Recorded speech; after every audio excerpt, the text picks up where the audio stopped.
à Sa Majesté Kylian Mbappé qui a été intronisé hier. Une mise en scène quasi baptismale autour de l'arrivée de Kylian Mbappé au Real Madrid. C'était au Santiago Bernabéu. Georges Quirino, vous y étiez et vous nous êtes revenu en grande forme. Merci beaucoup. Il y a une partie de sa conférence de presse qui a retenu notre attention. On se pose évidemment la question du positionnement de Kylian Mbappé au milieu de cette kyrielle de stars déjà en place. Écoutez sa réponse. Je jouerai où l'entraîneur me fera jouer. J'ai déjà joué aux 3 postes devant, que ce soit à Paris, avec la France ou à Monaco. L'important, c'est d'être en bonne forme physique. Le poste où je vais jouer, c'est un détail.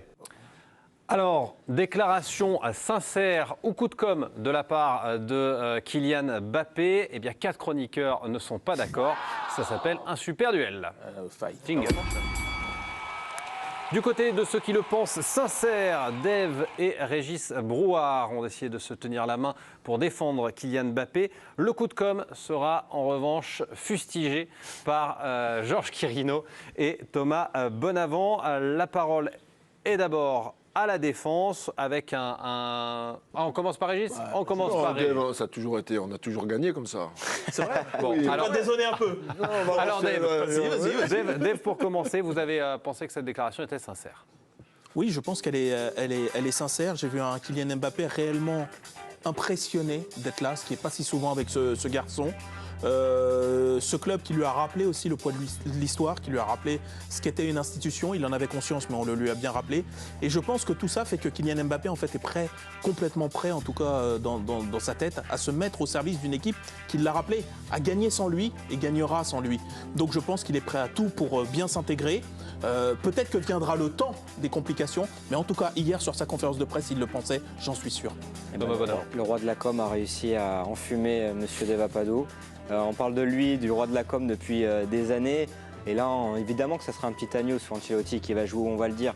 Mais l'enjeu tactique autour d'Mbappé est tellement important que là, évidemment, il a activé le plus gros levier de communication, c'est-à-dire moi je suis personne, je vais me mettre où on va me dire et je vais pas faire de bruit. Kylian, on sait que tu veux arriver au Real Madrid et être le numéro 1. Donc évidemment que tout ce qui a été dit sur ce positionnement tactique est un coup de com' de la part de Kylian Mbappé. Régis Brouard. Il a découvert un monde totalement différent par rapport à Paris, dû à sa présentation qui était quand même incroyable. Mbappé maîtrisait totalement la presse française, donc il utilisait très bien toute sa communication qui était souvent bien préparée. Et là, je l'ai trouvé dans toutes ses explications, et à commencer par celle-ci, une forme de sincérité, parce qu'il vient dans un club, une institution qui est habitué à gagner, qui gagne régulièrement la Ligue des Champions et son championnat, dans une équipe qui fonctionne bien, avec un entraîneur qu'il connaît parce qu'il l'a eu aussi. Donc il n'y avait pas lieu de faire de la communication. Moi, autant je crois, j'ai cru en la sincérité de son émotion de découvrir Madrid, de découvrir le Bernabéu. Autant là-dessus, j'ai trop l'expérience du passé avec Kylian Mbappé pour avoir des doutes. Voilà. Je me souviens que c'est quand même le garçon du pivot gang au Paris Saint-Germain, que c'est un garçon qui était intéressé également peut-être par tirer les pénaltys, qui a des intérêts individuels sur ses chiffres, même s'il n'a pas voulu en parler hier. Je trouve qu'hier, il a été très bon justement pour dribbler tout ça, parce que Madrid l'attendait s'il allait être individuel, s'il allait parler du Ballon d'Or. Il a été très prudent, il a parlé d'adaptation uniquement. On attendra quelques temps pour voir le vrai visage de Kylian. Si on perd ce duel, je quitte le plateau. Ah, pour une première... C'est évident. Ok. C'est évident. Président, votre arbitrage. Le diable se cache dans les détails. C'est le diabolito. Il est malin comme un singe. Bien sûr. Donc, il fait allégeance à Madrid. Mais s'il y a des soucis dans le fonctionnement, eh ben, on reparlera de son positionnement. Ça reviendra. Ah, c'est bien ce que j'ai dit. Et non, mais aujourd'hui. Oui, mais lui, il était ému par la présentation, mais il avait toutes les réponses, il savait, tu crois. Oui. Ils ont travaillé comme des hommes politiques, et puis il n'a même pas besoin de travailler, parce qu'il est intelligent, il sait piéger, il sait répondre, il sait s'effacer, il sait dribbler, comme tu dis. Mais bon, moi je dis que ça va être son positionnement, comment va jouer Madrid. Là, Ancelotti a les cartes en main. On verra s'il joue en 4-3-3 ou il fait péter Rodrigo pour jouer dans un système différent avec Vinicius et Mbappé devant. Mais ça va se poser, c'est clair et net. Pour moi, s'il est mal positionné, il réussira pas obligatoirement malgré qu'il soit entouré des grands joueurs. Mais ça, attends, alors, je veux bien, mais ça c'est une autre question. Ça devient un autre débat. Oui, là, nous, on n'a pas présumé. Oui, mais il a dit je jouerai n'importe où, au poste que me dira non. À un moment donné, il tapera à la porte et si ça va pas, eh ben il fera bouger les choses. Comme il l'a fait bouger en équipe de France où on a fait qu'un système pour lui. Jamais si Deschamps avait dit tu vas jouer à droite, il aurait refusé. C'est ce qu'on a dit. On a dit il viendra peut-être le temps où ça se compliquera. Mais là, moi, je crois qu'aujourd'hui, il n'est pas tout de suite arrivé en se disant bon, de toute façon, là, dans 2 matchs, déloge Vinicius, etc. Moi, je pense que là, il est sincèrement dans ses petits souliers, qu'il sait qu'il est dans un club qui, s'il n'est pas bon, le mettra sur le banc, contrairement à là où il était au PSG et en équipe de France. Et là, il sait que Gareth Bale a atterri sur le banc, que des Hazard ont atterri sur le banc, que Karim Benzema a atterri sur le banc. Il n'y a pas de problème au Real Madrid. S'il y a bien un club qui, quand tu n'es pas à la hauteur, te met sur le banc, c'est bien ça. Quand il y a bien un club que tu ne peux pas bouger au niveau de l'institution, tu crois qu'il va pouvoir faire. Mais là, tu ne peux pas comparer l'arrivée de Hazard. Hazard, c'est rien à Madrid par rapport à Mbappé, c'est une marque. Quand Benzema est venu, il était dans ses petits souliers, il y avait Ronaldo. Non, mais il y avait Ronaldo devant. Donc aujourd'hui, non. Mbappé, aujourd'hui, il se fait petit, il n'est pas con, très bien, communication parfaite. Qu'est-ce qu'il pouvait dire d'autre? Mais il a raison, il s'efface. C'est pas parce qu'il pouvait rien dire d'autre qu'il ne le pensait pas. Mais dans sa tête, c'est clair. Parfois, quand tu peux... le soleil est jaune, si tu me dis, oui, il est jaune, tu peux pas me dire autre chose. On ne voit pas en ce moment à Paris. Oui, mais tu peux pas me dire autre chose, et pourtant, tu es sincère. Mais là, ça n'a rien à voir. C'est pas une réponse. Mais c'est pas binaire, là, le positionnement de Mbappé. Si, le soleil est jaune, c'est un fait, mais le fait que Kylian Mbappé veut jouer en pointe ou à gauche, etc., c'est sûr que quand il va arriver, ah non, les gars, moi je vais me mettre à gauche, Non, c'est sûr qu'il est obligé de dire que moi je débarque au Real Madrid, il s'est pris la claque parce qu'il ne pense pas une seule seconde du Real Madrid. Donc toi, là, tu es tranquillement en train de me dire que là, dans sa tête, il est en train de se dire, dans 2 matchs, je bouge Vinicius. Non. Donc il est sincère. Non, merci. Ça reste un exercice de com de dire que aujourd'hui, je suis personne. Il dit, je suis personne. Moi, je viens là, Vinicius, c'est un joueur extraordinaire. Il n'a pas dit, je suis personne.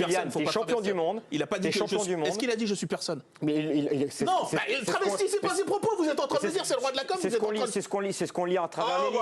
D'accord. Évidemment qu'aujourd'hui, ça suffit plus. Il a dit Kylian Mbappé, c'est ce qu'il faut faire. Non, il a pas dit je ne suis personne. Il a dit je n'ai rien gagné. Non, mais oui. Et ce qui est vrai, il n'a pas gagné une Coupe du Monde. Mais non, il a rien gagné. Avec le Real. Ah non, mais bon. Du Real. Aujourd'hui, il arrive champion du monde dans le vestiaire. Aujourd'hui, il arrive champion du monde dans un vestiaire. Non, il arrive pas Kylian Mbappé. Champion du monde, c'est 2018. C'était il y a 6 ans. Il faut se réveiller. Mais non, mais on peut pas traiter. Là, il est dans un club qui est champion d'Europe. Si ça, tu l'as pas compris hier, c'est que tu n'as pas compris le sens de la cérémonie. Pardon. On ne peut pas penser qu'un joueur comme Kylian Mbappé va arriver dans le vestiaire et sera un tout petit agneau et un joueur lambda du vestiaire. C'est pas ce qu'on a dit. Évidemment qu'il va se plier. Mais ce qu'il dit donc il va se plier. Il va se plier, mais ce qu'il dit donc il le pense. Mais non, il est obligé de dire que non, mais il va le faire ou pas? De quoi? Il a annoncé qu'il allait se plier. Est-ce qu'il va se plier? Mais comme avec tous ses entraîneurs. Est-ce qu'il va se plier? Mais évidemment qu'il va se plier. Donc il est sincère, il dit qu'il va se plier, tu me dis qu'il va se plier. Dave, je te pose une question. Donc il est conforme à ce qu'il pense. Il est sincère jusqu'à un certain point. Si demain il coule, jamais c'est un type qui acceptera qu'on gagne Madrid sans lui. S'il est nul, il marque pas de but, plus de passes décisives, il reste pendant 5 ans. Non, il dira mon poste, il est ailleurs. Et moi j'ai envie de croquer. Il a dit pareil au PSG en équipe de France. On a parlé de la conférence de presse d'hier. Si vous lisez dans le mar de café dans 5 ans, vous faites l'émission dans 5 ans. Justement, j'ai l'impression que la question qui est posée et qui prolonge un petit peu le débat, j'essaye de vous faire redescendre un petit peu. On respire un grand coup, on respire par une narine et on expire par l'autre. Est-ce que cette sincérité, à ce moment-là, est-ce qu'elle a une date de péremption?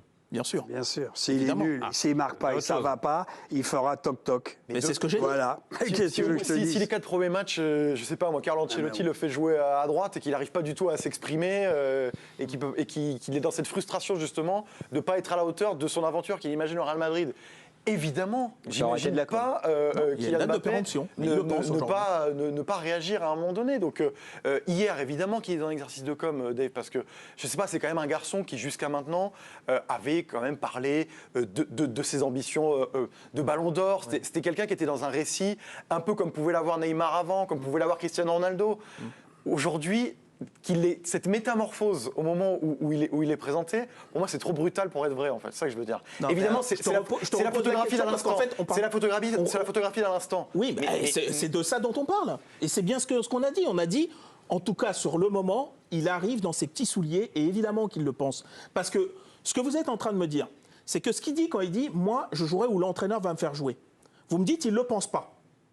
Donc ça veut dire que si demain Carlo Ancelotti le fout à droite ou en pointe... Je te dis qu'il le pense, mais dans une moindre mesure, en fait. Ça. Non, moi ce que je dis, c'est qu'effectivement, là, il est prêt à tout pour s'intégrer. Oui. OK. Et qu'effectivement, si ça se complique, là, il y aura le temps des problèmes parce que c'est Kylian Mbappé. Vous ne pensez pas qu'il va faire 5 ans comme ça. Mais moi, je pense que c'est de la com. ce jour-là... Mais non, la vérité d'un jour, elle n'est pas celle de demain. Tu l'apprendras quand tu auras 30 ans.